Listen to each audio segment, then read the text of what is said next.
cares. Not a single. So this is a complicated situation. So the video is basically a compilation of stitches where a woman asks who is the one person that you call when you're at your lowest, and a bunch of men stitched on nobody, because they're men and they feel like if they talk about their mental health, then they are going to be made fun of, etc. And as a feminist, it can be easy to get frustrated that there's so many cases where, rather than realize and work against their own toxic behavior, men will project onto other people. Hence the variety of truly horrendous replies to the whole bear or man debate. At the same time, I'm married to a man, I have sons, and even, before that, I don't want anyone to be like suffering mentally. I myself have a history of, some pretty negative thoughts. I started a mood stabilizer, the Motrigen, about 5 years ago, and it really toned down the ideation. But I still have plenty of moments of anxiety and stuff like that. So here's the situation. It's easy to discount the mental frustration of a group of people that you are frustrated at. But I honestly feel like a lot of these men who think that nobody cares about their mental health, it's the impression they're getting from hanging out with the wrong people. It's the whole crab bucket syndrome, where if you're hanging out with other people who are, if they admit to somebody else's, if they validate some other guy's mental, needing mental support and everything like that, then they're admitting their own weakness. And there's a lot of toxic masculinity in our cultures and in many cultures. And a huge part of the toxic masculinity is shaming men for showing emotion other than anger, which, by the way, is an emotion. Anger is an emotion, just like crying, just like happiness.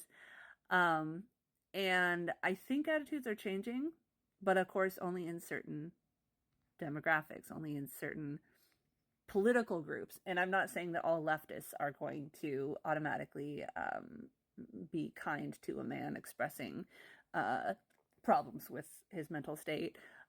There's a lot of asshole leftists out there too, so I'm not saying all leftists are perfect by far.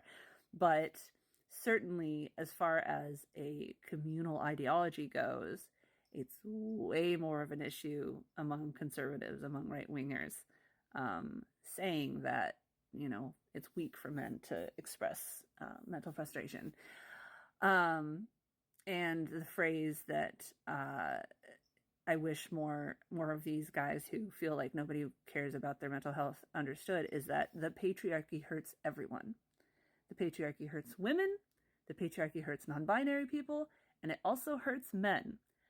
The people who are telling men that, the people in power who are telling men that their mental health doesn't matter are other men, are upholders of the patriarchy. And it's unfortunate that, we can't have these conversations with these very men. Like, you say the P word and it's like, oh, you're a feminazi. And it's like, I wish I could help you understand, guy, that the calls are coming from inside the house.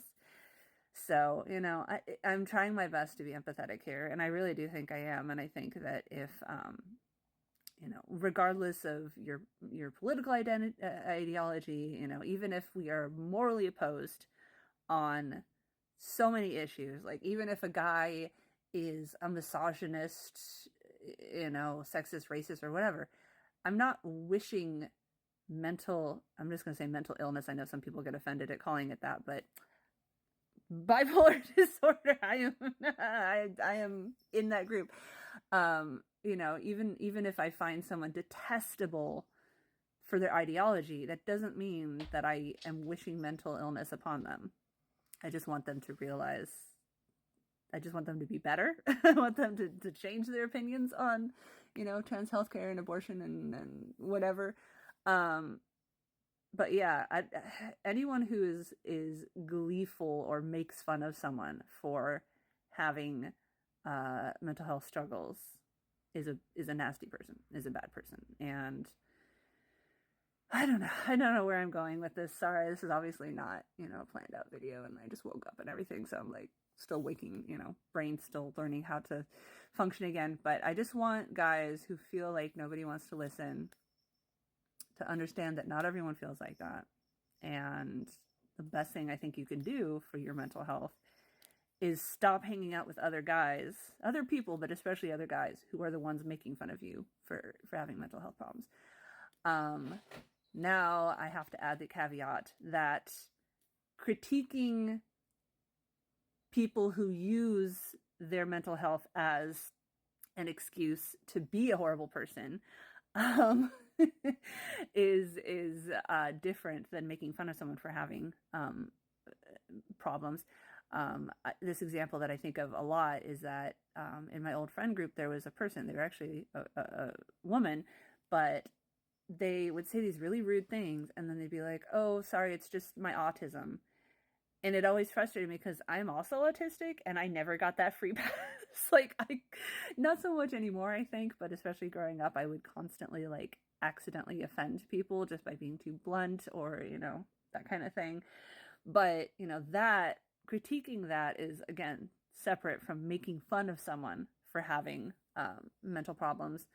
And also there's the added element of, because men are so afraid to talk to each other about their feelings, there's a lot of emotional labor that goes on with female partners where there's an epidemic where men are like, oh, I can't tell my bros about my problems. And so they dump all their trauma and all that on the partner, the female partner. And in a healthy relationship, there's going to be, you can complain to each other or whatever. But unfortunately, there's a lot of circumstances where men will dump all this stuff on their female partner and not like give them equal opportunity to return the favor of emotional dumping. And also, this country sucks in so many ways. And one of the ways is that mental health coverage, like qualified psychiatrists and stuff like that, are incredibly expensive and are not very accommodating to like people who can't, for whatever reason, leave the house or whatever.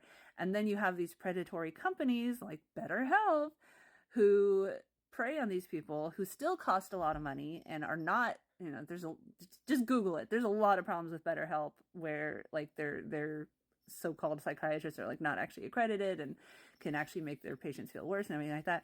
It's just a big whole fucking mess.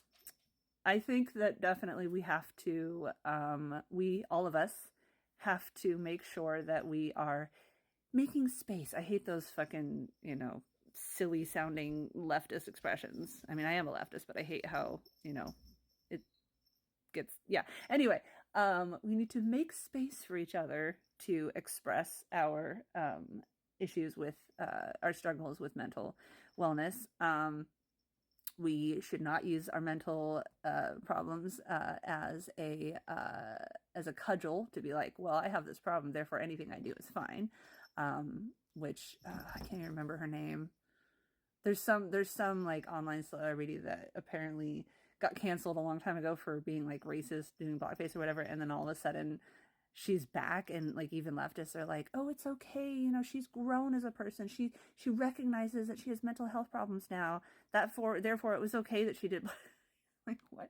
Anyway, don't use that as a cudgel, and don't be mindful of trauma dumping all your shit onto someone else, whether it's a female partner, whether it's a certain friend. Make sure it's a two-way street, and stop voting for people who won't vote to support mental health care.